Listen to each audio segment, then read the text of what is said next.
So check it. We are Egalitarian AF, and we're here to discuss current headlines in geopolitics. So let's get into it. Donald Trump has called Cuba a failed nation and refused to rule out potential military action. This comes amid continued U.S. economic restrictions and sanctions that severely limit Cuba's access to food, medicine, fuel, and financial systems. But this is something that has been going on for decades. The U.S. embargo has constrained Cuba's economy. Critics argue that intensified sanctions function as economic strangulation. It is an act of war. You're restricting trade, banking access, and humanitarian resources in ways that disproportionately harm civilians.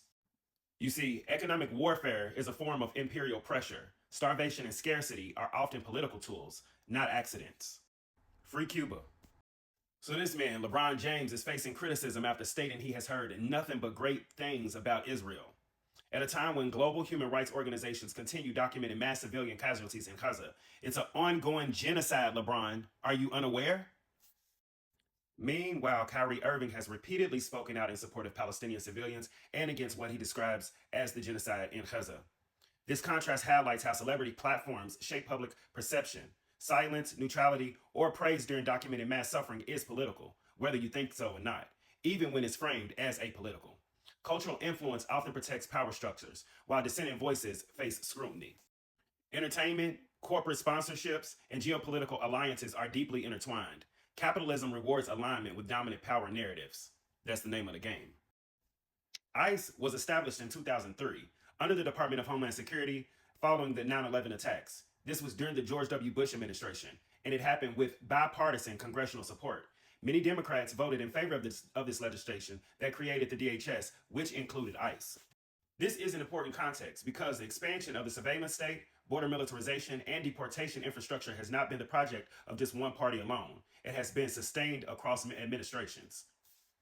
Criticism of today's enforcement practices must include accountability for the bipartisan systems that built and normalized them. While electoral cycles change faces, institutions often remain intact. Structural power does not dissolve simply through party turnover. And that's the problem with voting. Voting in a country, in a government that is not truly a democracy. In today's time and climate, being silent is not an option. Silence is actually complicity. However, it does not have to be this way. Collectively, we can create the life in the world that we want, the world that is equal for all of us, the world where we're all treated and created equal, the world where we are free, where we do not have to pay simply to exist, because we create our lives and we collectively can do it together. A world of no oppression, a world of no genocide, a world of no homelessness, a world of no billionaires. This is possible. There's enough for all of us. There's an abundance for all of us, and we collectively can create it. Stay loud, stay aligned, stay egalitarian AF.